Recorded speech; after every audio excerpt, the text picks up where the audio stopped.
하나님 말씀을 함께 보겠습니다. 로마서 9장 12절로 18절이 되겠습니다. 우리 다 같이 함께 우리 한 목소리로 하나님 말씀을 읽도록 하겠습니다. 시작. 리브가에게 이르시되 큰 자가 어린 자를 섬기리라 하셨나니 기록되거니와 내가 야곱은 사랑하고 에서는 미워하였다 하심과 같으니라. 그런즉 우리가 무슨 말을 하리요? 하나님께 불의가 있느냐? 그럴 수 없느니라. 모세에게 이르시되 내가 긍휼히 여길 자를 긍휼히 여기고 불쌍히 여길 자를 불쌍히 여기리라 하셨으니 그런즉 원하는 자로 말미암음도 아니요 가름박질하는 자로 말미암음도 아니요 오직 긍휼히 여기시는 하나님으로 말미암음이라. 성경이 바로에게 이르시되 내가 이 일을 위하여 너를 세웠으니 곧 너로 말미암아 내 능력을 보이고 내 이름이 온 땅에 전파되게 하려 함이라 하셨으니 그런즉 하나님께서 하고자 하시는 자를 긍휼히 여기시고 하고자 하시는 자를 완악하게 하시느니라. 아멘. 어떻게 아멘이 나오십니까? 이 말씀을 읽으실 때 사실 이 본문의 말씀은 우리가 우리의 인간적 이성으로 이해하기가 너무나 벅찬 말씀 중에 하나입니다.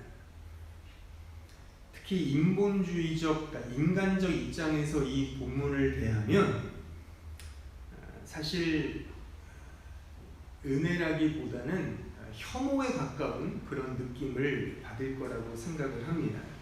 그래서 많은 사람들은 이 본문을 가리켜서 아주 신랄한 비판과 모진 비난을 쏟아내죠. 그 모든 비판과 비난의 내용은 이런 표현들입니다. 그러니까 하나님은 너무 강압적이고 독단적이고 독선적이고 폭력적이다. 그래서 하나님은 마치 폭군이며 독재자 같다라는 그런 표현을 입에 거품을 물고 막 쏟아냅니다.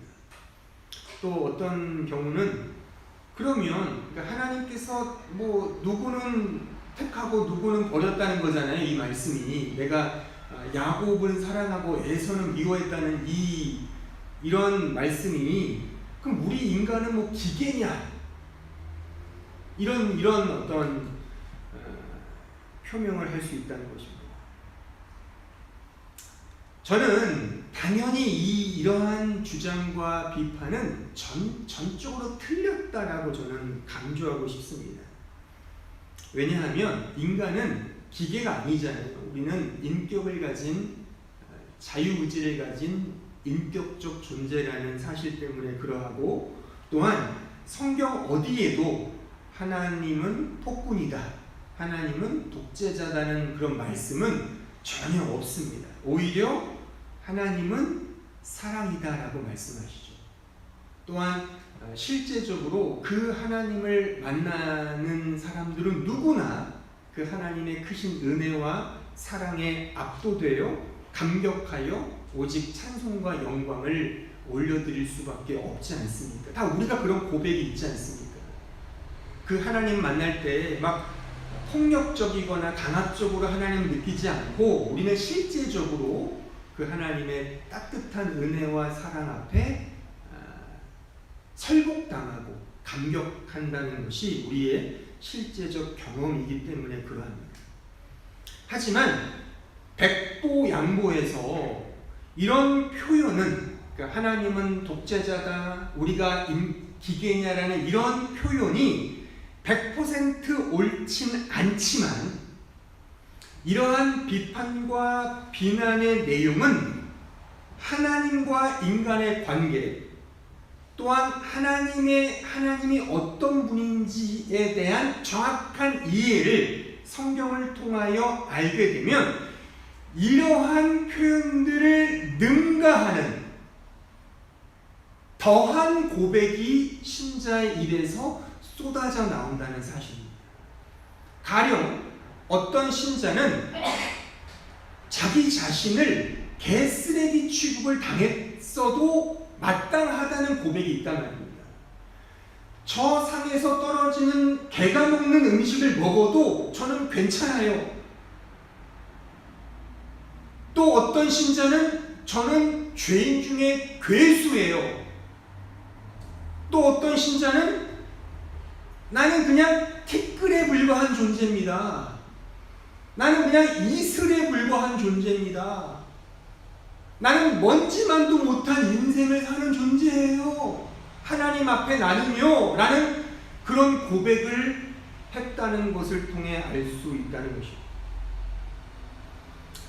또한 기실, 인간과 기계, 그러니까 인간이 다루는 기계의 차이는 하나님과 하나님이 다루시는 인간의 차이에 비하면 너무나도 모자라는 차이의 관계죠. 그렇죠? 인간과 인간이 다루는 기계는, 그러니까 인간과 기계는 말하자면 같은 영역의 존재잖아요. 다 유한한 존재잖아요. 하지만 하나님과 하나님이 다루시는 인간은 그 차이가 어마어마하지 않습니다. 왜요? 그는 무한자이시고 우리는 유한자이잖아요. 인간과 기계는 같은 유한한 존재의 영역에 해당하는 존재지만, 같은 차원이지만 하나님과 인간은 그 차원이 다른 존재라는 겁니다. 따라서 그 하나님을 진짜 만나면 나는 기계예요 라는 정도가 아니라는 거예요. 더한 취급의 고백이 쏟아져 나온다는 것입니다. 독재자라는 말도 마찬가지예요. 하나님이 독재자라는 것도 말 자체는 틀렸어요. 그렇지 보세요. 독재자라는 비유의 이 말이 독재자를 떠올려 보세요. 강압적이고 독단적인 자들을 독재자라 하지만 독재자의 어떤 상징적인 그런 개념은 엄청난 능력과 힘을 가진 자를 의미하잖아요. 지금 현대 독재자 중에 우리 그 김정은 꼴통이긴 하지만 뭔가 이렇게 그 힘이 있잖아요. 나름의 뭐 버튼이 있는지 모르겠지만 어쨌든 뭔가 누르면 막 한반도가 불바다 된다 하니까 우리가 무서워서 피하는 게 아니라 더러워서 피하듯이, 또 지금 저 푸틴도 마찬가지잖아요. 독재잖아요. 근데 하지만 그 사람의 힘과 능력은 뭐 버튼이 수십 개가 있으니까 우리가 건들지 못하잖아요. 힘과 능력이 있으니까. 그러니까 역사적으로 독재자는 힘과 능력의 상징적 그런 존재였다고 말할 수 있죠. 그러니까 하나님의 힘과 능력은 어떨까요? 하나님은 강압적이거나 독단적이진 않지만 하나님의 능력과 파워는 상상을 초월하죠. 그렇잖아요. 모든 독재자들의 힘과 능력을 합해도 하나님의 능력은 더 크고, 아니 더 크다는 말이 그러니까 형언할 수 없죠. 더 위대한 능력과 힘을 가진 하나님이십니다. 이게 하나님의 어떠하심이에요. 그러니까 이러한 전제를 가지고 우리가 오늘 본문의 말씀을 이해해야 한다는 것입니다. 그러니까 간단히 정리하면 우리의 언어와 단어와 개념에 우리가 생각하는 것으로 아전인수하지 말고 성경이 말하는 하나님의 전제를 가지고 이런 말씀을 대해야 한다는 사실입니다. 그러면 한 가지 우리가 분명히 가지고 있어야 될 전제가 이런 문구라고 저는 생각을 해요. 하나님은 우리의 이성과 이해력으로 결코 담아낼 수 없는 분이다. 이런 전제. 우리가 그분을 말로 말하고 생각하고 어떤 식으로 표현하지만 우리의 이성과 이해력으로는 하나님을 다 담아낼 수 없습니다. 이 전제를 인정해야 돼요. 다만 우리는 하나님께서 당신을 우리에게 알게 해주시는 범위 내에서 그 한계와 수준 안에서 우리는 알 뿐이라는 겁니다. 자, 이런 전제를 가지고 이제 오늘 본문을 보면 특별히 18절의 말씀이 중요하거든요. 자, 18절을 다시 한번 보시면 그런즉 하나님께서 하고자 하시는 자를 긍휼히 여기시고 하고자 하시는 자를 완악하게 하신다. 여기에 하고자 하신다는 동사가 2번 쓰였어요. 이것이 헬라어로 텔레오란 단어예요. 텔레이, 그가 하고자 원하신다라는 그런 뜻의 단어입니다. 텔레오. 그러니까 하나님께서 하시고자 하시는 그 뜻은 무엇이냐? 그러니까 하나님께서 뜻하신 바대로 야곱은 사랑하고 에서는 미워했다는 거잖아요. 하나님께서 모세는 긍휼히 여기시고 바로는 어떤 뜻을 가지고 완악한 존재로 사용되었다는 거잖아요. 이게 하나님의 하고자 하시는 그의 의지거든요. 텔레오. 이렇게 말하면 우리의 자유의지는 없는 거 아니냐, 하나님은 폭군이야, 하나님은 너무 강압적이야 라는 그런 우후죽순처럼 생겨나는 그런 비판이 있지만, 구덕이 무서워서 잘못 당구냐, 그런 심정으로 저는 설교하는 거예요. 그러니까 이런 말씀, 이런 본문을 가지고 사실 강해 설교니까 저도 본문을 잡았지, 그냥 어쩌다 설교하는 주제 설교로 이 말씀을 전한다? 아마 성도들이 이거 무슨 말씀이야? 이건 말도 안 되는 소리를 하고 있어. 어떻게 하나님이 이따위로 하나님이 존재할 수 있어? 라는 아마 그런 반감이 있을 것이고, 지금의 21세기 지금의 이 사회는 더더욱 그러합니다. 왜요? 인간 중심적으로 살아가는 세대이기 때문에 하나님의 자유로우신 선택? 이건 말도 안 돼 라는 그런 아주 그냥 서슬퍼란 비난과 비판이 나올 것이라는 사실이죠. 하지만 이 전제를 기억하세요. 우리는 하나님에 대하여 온전히 다 담아낼 수 없다. 이 전제를 가지고 이제 이 말씀의 흐름을 따라서 봐야 되는 거죠. 그러니까 우리가 생각하는 개념으로 하나님을 보지 말자는 거예요. 그러니까 하나님이 자유롭다라고 하는 개념도 그러잖아요. 잠깐만, 우리는 우리의 자유라는 개념으로 하나님의 자유를 이해하려고 그래요. 그러니까 우리의 자유는 한계가 분명하잖아요. 지금 우리가 이 공간에 모여 있잖아요. 우리는 이 공간 안에서만 자유를 드러낼 수 있잖아요. 이 안에서만 뭐 소리를 지르거나 움직이거나 어떤 부분에 자유의지를 가지고 행동할 수 있어요. 장소적 제한을 받죠. 하지만 하나님이 장소적 제한을 받으십니까? 오늘도 그 중고등부 애들과 공부하는데 어떤 친구가 질문을 해요. 주님이 재림하시는 걸 모든 사람이 본다는데 저 미국 시애틀에 있는 사람은 어떻게 보죠? 비행기 타고 와야 되나요? 그렇잖아요. 불 타고 오신다는데 어떻게 다 봐요, 한 장소에서. 제가 그랬어요. 만약 10년 전에 이런 질문을 많이 받았는데, 계속 저는 목사기 때문에 그때는 이런 답을 못 줬는데 지금은 제가 이런 답을 줬어요. 야, 너 만약에 한국에 있었을 때 예배 드렸어? 드렸을 때 한마음교회 예배? 뭐 드릴 수 있었죠. 뭐 어떻게 드렸어? 온라인으로 드리잖아요. 그래, 온라인으로 드리잖아. 장소를 넘어서서 드릴 수 있는 거잖아요. 지금의 이 인간 기술이 발전했는데 하나님의 방식과 우리가 이해할 수 없는 어떤 게 있지 않을까요? 놀라운 거죠. 사실 우리의 인간의 기술이 이렇게 발전했는데 10년 전만 해도 온라인으로 6일 쿼터스는 상상도 못했잖아요. 지금은 어디서나 예배를 드릴 수 있단 말이에요. 지금 한국 사회는 트렌드가 됐지 않습니까? 지금 그게 오히려 문제지만 어쨌든 간에 옛날 10년 전의 방식은 이제 안 통한다는 겁니다. 그러니까 예수님의 재림도, 그의 자유로운 재림도 우리의 상상을 뛰어넘는 방식으로 임한다는 거죠. 왜요? 장소를 넘어서는 분이시니까. 시간도 마찬가지죠. 우리는 언제나 그 시간에 선택을 하죠. 과거에 다시 선택을 못합니다.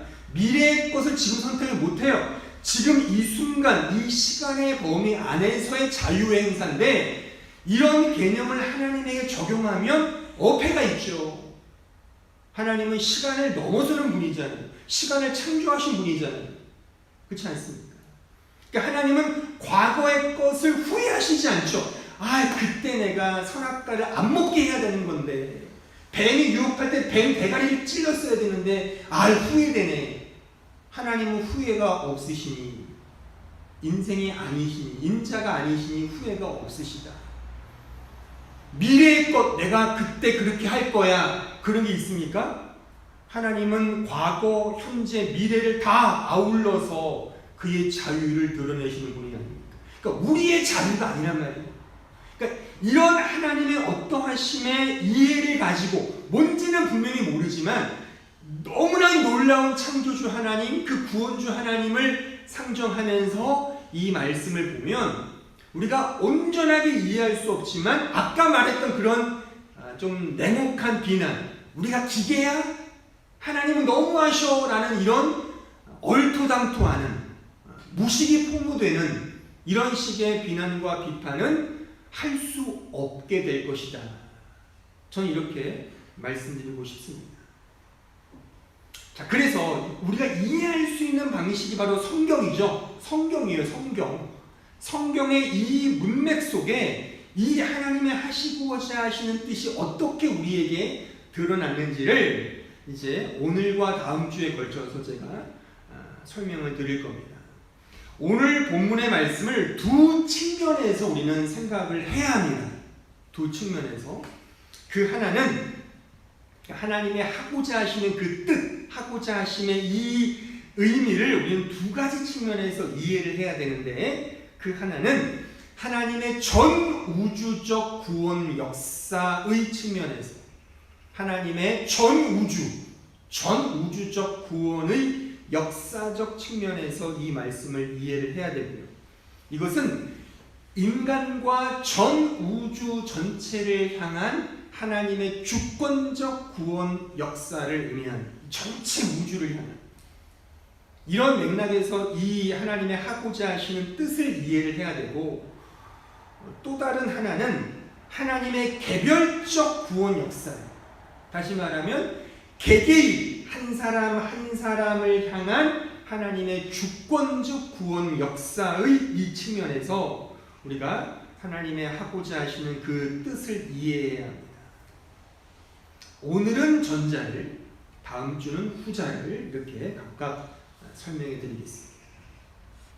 1시간 넘게 설교를 한다면야 한 번에 다 할 수 있겠지만, 여러분들이 워낙에 이렇게 1시간 50분만 넘어가도 힘들어 하시기 때문에 제가 요령이 생겨서 이렇게 하나하나 나눠서 이렇게 하게 되었습니다.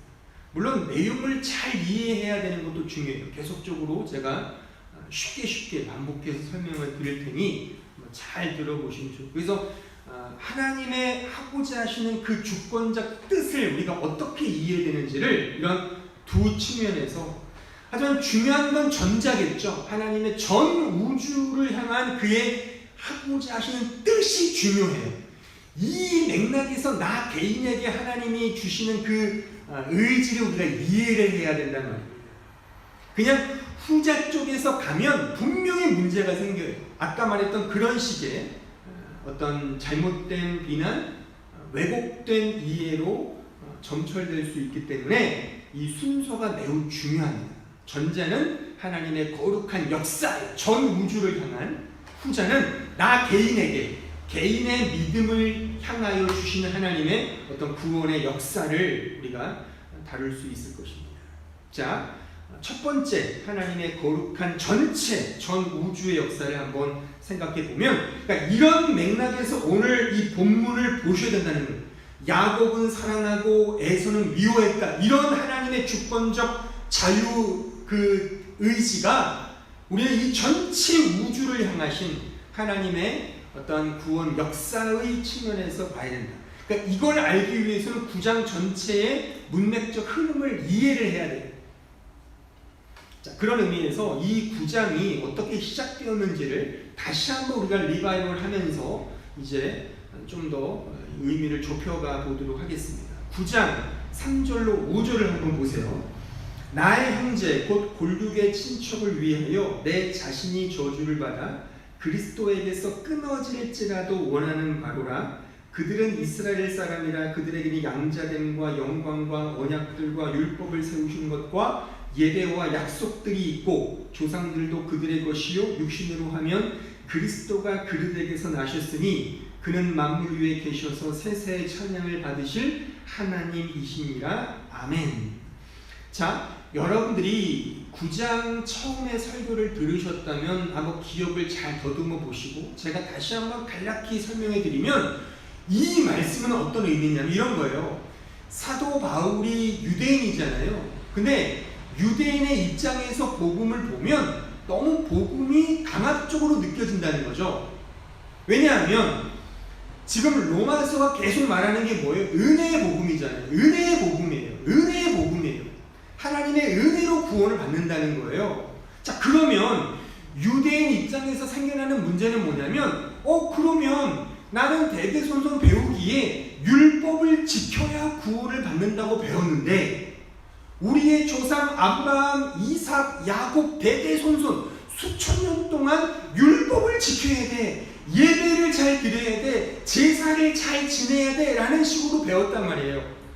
그걸 통해서 구원을 받는다고 여겼는데 웬 듣보잡 같은 바울이 나와서 그게 아니야. 오직 은혜야. 라고 말하니까 오직 믿음이야. 라고 말하니까 그럼 나는 뭐야? 내가 지금까지 믿어왔던 건 뭐지? 그러면 성경이 말한 하나님의 말씀은 틀린 거 아니야. 왜요? 이 당시 하나님 말씀은 구약밖에 없었으니까 구약 성경은 율법을 강조하잖아요. 모세 오경 보세요. 10계명을 지키라고 말씀하잖아요. 그러니까 그들은 배웠단 말이에요. 순수하게 그들의 스승을 통해 그들의 목사를 통해 배웠어요. 율법을 지켜야 돼. 10계명 지켜야 돼. 그럼 구원받을 수 있어. 근데 사도 바울이 나와서 그게 아니야. 오직 믿음이야. 라고 말하니까 그럼 나는 뭐예요? 이런 반문이 생기는 거죠. 그때 사도 바울이 말하는 게 너희들이 알았던 율법의 진리는 그게 아니었던 거야. 바로 그 율법은 뭘 의미했냐면 예수를 말하는 거야. 은혜를 말하는 거였어.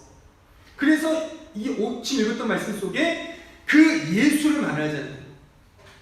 그렇잖아요. 양자됨과 영광과 언약과 율법과 예배와 약속들 이런 것들을 조상에 주셨는데 그게 원래 예수를 의미했던 거야. 요런 맥락 속에 이제 춘바이슈필로 사도 바울이 이제 하나하나 예를 들어 설명하는 거예요. 이스라엘 백성들에게. 그들을 설득하기 위해 가장 좋은 예가 뭐겠습니까? 그들이 가장 존경했던 인물들을 예를 들겠죠. 그게 누구겠어요? 아브라함, 이삭, 야곱이죠. 그래서 아브라함이 나오는 거예요. 그러니까 하나님 말씀은 패한 게 아니야. 자, 9장 6절을 보세요.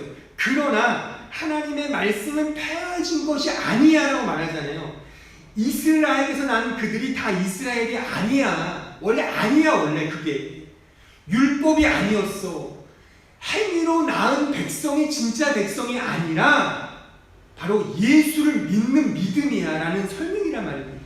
그래서 이 예가 아브라함, 이삭, 야곱으로 사도 바울이 설명하고 있는 게 요 앞절의 말씀이라는 겁니다. 자, 7절과 8절 보세요. 또한 아브라함의 씨가 다 그의 자녀가 아니라 나오잖아요. 아브라함의 예가요.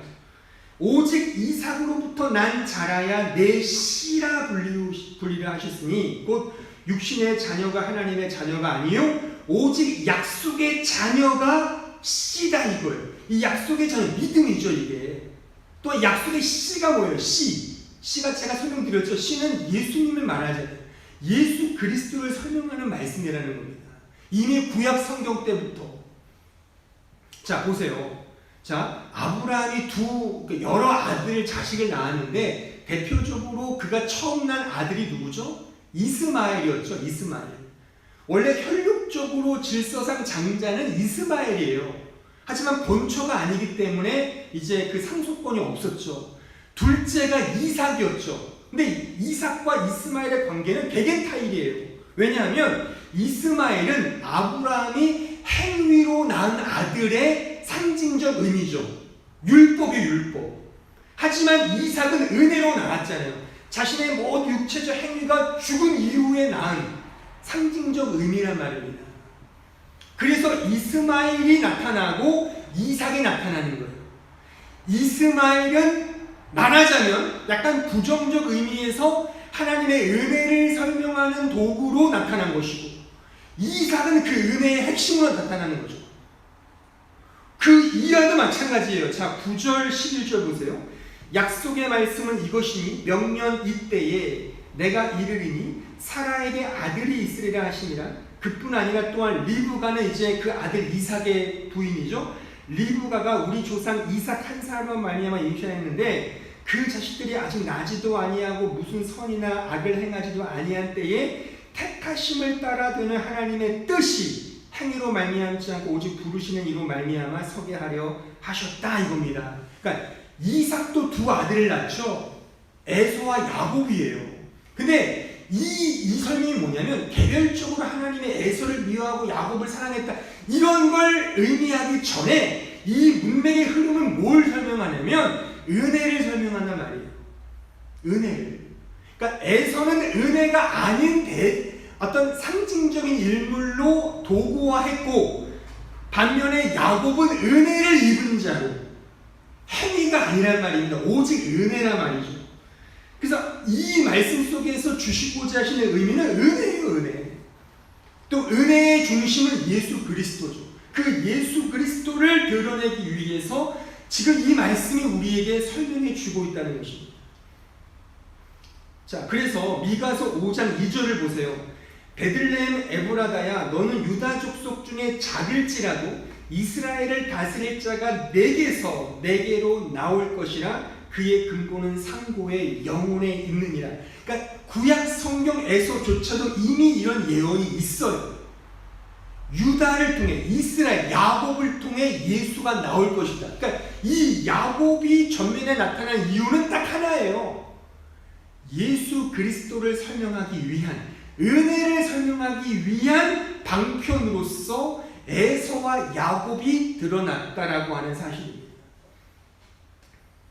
따라서 오늘 본문은 야곱을 사랑하고 에서를 미워했다는 것이 개별적인 이걸 말하기에 앞서서 이 하나님께서 전 우주적 구원의 중심에 은혜의 복음을 세우셨다는 사실이에요. 바로 예수 그리스도를 세우셔서 이것을 설명하기 위해 모든 사건과 인물들을 다 하나하나 도구화하여 이렇게 우리 역사 속에 이렇게 펼쳐 보이셨다라고 말할 수가 있습니다. 따라서 야곱은 야곱대로 하나님의 은혜를 보여주는 도구요, 에서도 에서대로 하나님의 은혜를 은혜되게 하는 도구로 사용했다는 사실입니다. 그러니까 저는 여기 이제 주일학교 이제 계시는 분도 계신데 여러분들이 이 사실을 꼭 알고 계셔야 돼요. 우리가 구약 성경을 가르칠 때 가장 큰 문제가 뭐냐면, 제가 이렇게 많은 성경 교재들을 보면 그냥 수박 겉핥기식으로만 성경을 가르쳐요. 그냥 뭐 다윗이 골리앗을 때려 눕혔어, 뭐 아브라함이 뭐 아들을 못 낳는데 은혜로 아들을 낳았어, 이런 하나의 스토리로만 이야기해 주지, 결국 이 구약의 이야기가 뭘 의미하냐, 바로 복음이란 말입니다. 복음. 예수 그리스도로 가게 하지 않는 이야기는 그냥 유교에서 말하는 공자와 맹자랑 뭐가 다르겠습니까? 그래서 복음을 알아야 됩니다. 복음을 알아야 됩니다. 물론 아이들에게 지금 제가 설명한 이야기를 설교하기란, 가르치기란 버거울 수 있죠. 하지만 교사로서 이러한 맥락을 가지고, 이 이야기는 하나의 착하게 살자, 이렇게 진실되고 거짓말을 하지 않고 열심히 살면 복받는구나로 가르치면 안 돼요. 그게 정답이 아니라 그걸 통해 예수를 믿어야 한다로 가야 된단 말입니다. 이게 기독교의 복음의 핵심이라는 사실을 꼭 기억을 하셔야 되는 거죠. 왜냐하면 성경이 그걸 말하고 있어요. 그것을. 이거는 문목사인 제 입장이 아니라 성경을 정직히 읽어보면 이걸 설명하는 거예요. 구약 성경 전체는 예수를 설명하는 겁니다. 또한 이 신약 성경은 오신 예수님에 대한 말하자면 증거죠. 그러니까 성경은 창세기부터 요한계시록까지 오직 예수의 은혜의 복음만을 분명하게 설교하고 있고 가르치고 있다는 사실입니다. 오늘 보면 그 이하에도 모세와 바로의 대조가 등장하잖아요. 모세는 국류를 입은 자의 대표적 인물로, 바로는 그 은혜를 모르는, 그래서 완고하게 된, 완악하게 된 그런 사람의 대표 인물로 성경이, 사도 바울이 지목하고 있는데, 이것도 마찬가지인 거예요. 모세를 통해 그 은혜를 드러내기 위한 수단으로, 또한 이 모세는 그 은혜를 알지 못하는, 그래서 오히려 은혜를 드러내죠. 왜? 은혜는 특별하니까. 그 특별성을 드러내기 위해서 좀 반대적 측면에서 이 바로를 하나님이 들어 쓰셨다고 말씀하고 있는 게 지금 우리가 읽은 이 본 말씀에서의 모세와 이 바로의 그런 대조적 설명이라는 사실입니다. 그냥 하나님이 개별적으로 누구를 좋아하고 편애했다는 그런 개별적 의미를 이해하기에 앞서서 이 은혜를 설명하기 위해, 이 복음을 설명하기 위해, 예수 그리스도를 설명하기 위해 이러한 구도를 성경이 들고 있다는 사실입니다. 더한 예를 하나 제가 들어볼까요? 바로보다 더한 경우가 가룟 유다죠. 여러분 가룟 유다 생각해 봤어요? 그 사람은 무슨 죄가 많길래 그 예수를 팔아먹는 그런 사람으로 등장했을까요? 그가 잘못된 선택이었죠. 다음 주에 그 부분은 제가 설명해 드리겠지만, 그거를 이해하기 앞서서 성경은요 매우 객관적으로 전 우주적 측면에서 가룟 유다의 역할을 설명하고 있다는 사실입니다. 뭐를 위해서요? 그 은혜의 복음을 설명하기 위해, 십자가의 복음이 역사 속에 세워지는 도구로 가룟 유다가 역할을 했다는 식으로 성경이 기록하고 있다는 사실입니다. 자, 예수께서 그렇게 말씀하시거든요. 요한복음 13장에 보세요. 26장 27절 보세요. 예수께 대답하시되 내가 떡 한 조각을 적셔다 주는 자가 그니라 하시고 곧 한 조각을 적셔서 가룟 시몬의 아들 유다에게 주시니 조각을 받은 후 곧 사탄이 그 속에 들어간지라. 이에 예수께서 유다에게 이르시되 내가 하는 일을 속히 해라. 이거는요 그냥 한탄하듯이 넋두리 삼아 야 너가 할 거니까 네가 해, 그런 게 아니라 내가 할 거는 이제 네가 해. 하나님의 아들신 하나님께서 말씀하시는 그러니까 성경은 그 가룟 유다가 어떤 일을 위하여 역사 속에서 도구화되었다는 말씀으로 기록하고 있다는 겁니다. 좀 더 리얼하게 말하면, 자, 사도행전 1장 16절에 보세요. 사도 베드로의 설교인데, 형제들아 성령이 다윗의 입을 통하여 예수 잡는 자들의 길잡이가 된 유다를 가리켜 미리 말씀하신 성경이 응하였도다. 응하는 게 마땅하다. 이건 다시 말하면 가룟 유다는 십자가가 세워지는데 길잡이 역할을 했어. 그건 마땅한 일이었어. 미리 성경, 미리 구약에서 다 예언된 일이 응한 거야. 성경은 절대적으로 가룟 유다의 실수라든가 그가 잘못된 선택이라든가를 말하기에 앞서서, 물론 그런 것도 있어요. 다음 주에 개별적 의미에 제가 소상히 설명해 드리겠지만, 그 이전에 성경은 뭘 말하냐면 이 전 우주적 하나님의 구원 역사를 집행하기 위한 하나의 도구로 그런 가룟 유다가 세워졌다는 사실.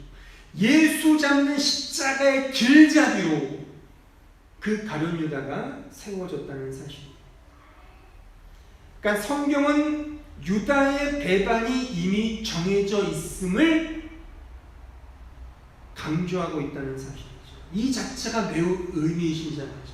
그러니까 우리는 이런 부분에서 너무 독단적이야. 아유 불쌍해 가룟 유다.